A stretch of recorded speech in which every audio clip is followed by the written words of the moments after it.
मायाराम जी के घर में चर्चा का विषय था धनीमल जी व उनकी बेटी सरिता। अमित की माँ के मुंह से तो हमेशा धनीमल जी की ही प्रशंसा सुनाई देती, परंतु अमित को इन सब बातों में कोई रुचि नहीं थी। अमित धनी घर की लड़की से शादी करके स्वयं को बेचना नहीं चाहता था। आखिर उसका भी तो कोई स्वाभिमान है। अभी हाल ही में उसने एक फैक्ट्री लगाई है। ईश्वर की कृपा से पैसे की भी कमी नहीं। फिर सब पैसे वाले घर की लड़की क्यों लेना चाहते हैं? मीनू का भोला भाला सांवला सलोना चेहरा पहली नजर में ही अमित का दिल मोह गया था।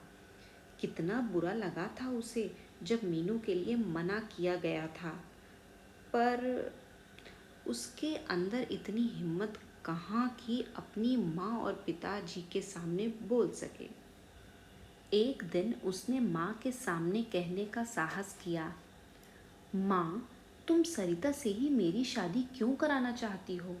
क्या तुमने उसे देखा है जो तुम इतनी उतावली हो उसे घर में लाने के लिए?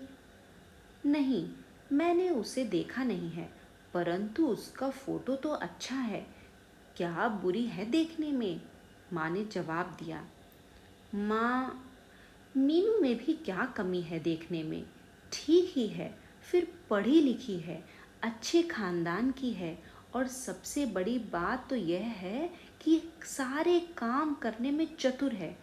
माँ, मुझे पूरा विश्वास है कि मीनू एक कुशल गृहिणी के रूप में घर को संभाल सकेगी। अरे अमित, लगता है मीनू ने तुम्हें पूरी तरह से आकर्षित कर लिया है। पता नहीं सरिता में क्या कमी दिखाई दे रही है तुझे। माँ, बात सरिता के अंदर कमी की नहीं है, पर माँ, जब आपने मीनू को देखने के बाद मना किया तब उन सबके दिल पर क्या बीती होगी। अमित कुछ उदास सा हो गया। बस इतनी सी बात सोच रहा है? अमित, तुम हमारे एकमात्र पुत्र हो। एक ही बहू घर में आनी है। दो चार जगह से पसंद करके ही तो ली जाएगी। और फिर शादी गुड्डे गुड़िया का खेल तो नहीं है जो जब चाहे शादी कर लें और जब चाहे छोड़ दें। जिंदगी में एक बार ही होता है विवाह। माँ ने गर्दन हिलाते हुए कहा। मैं भी तो यही कह रहा हूँ माँ कि शादी जिंदगी में एक बार ही होती है। इतने बड़े घर की लड़की आकर तुम्हें आराम दे सकेगी? क्या तुम्हारे कार्यों में मदद कर सकेगी? यदि बहू काम नहीं करेगी तो क्या हुआ? नौकर रख लेंगे। क्या जरूरत है कि बहू घर में आकर काम करे? और फिर सरिता बड़े घर की लड़की है, उसे काम करना कहाँ आता होगा? घर में नौकर ही काम करते होंगे। तुम सब समझती हो, जानती हो माँ। देखती नहीं मौसी की हालत? बड़ी मौसी ने अपने इकलौते बेटे के लिए बहुत बड़े खानदान की सुंदर सी लड़की ली। देख लिया उस सुंदर सलोनी बहू ने क्या हालत बना रखी है मौसी जी की। अमित ने माँ को समझाते हुए कहा। हाँ, वो तो है। माँ ने कुछ सोचते हुए उत्तर दिया। मौसी जी ही घर का सारा काम करती रहती हैं। यदि किसी काम के लिए अपनी लाडली बहू से कहती भी हैं तो वह यही उत्तर देती है, माँ जी, मुझे नहीं आता यह काम। मैंने तो अपने घर में कभी किया ही नहीं है। हमारे घर में तो कई कई नौकर रहते हैं, इसीलिए हमें काम करने की आदत नहीं है। घर के काम से कोई मतलब नहीं रहता उनकी प्यारी बहू को। वैसे हाँ, क्लब जाने में उसे कोई परेशानी नहीं होती। अब तो वह एक बच्चे की माँ भी बन गई है, पर उसे तो अपना क्लब ही प्यारा है। बच्चे को भी मौसी के ऊपर छोड़कर चली जाती है। माँ, एक दिन मैं मौसी के घर गया था। मौसी जी को तो तेज़ बुखार था, परंतु उस बुखार में भी वे घर का सारा काम कर रही थीं और साथ ही उस छोटे बच्चे को भी संभाल रखा था। मुझे तो बहुत अधिक दया आ रही थी मौसी जी पर। अमित ने अपने विचार माँ के सामने प्रकट किए।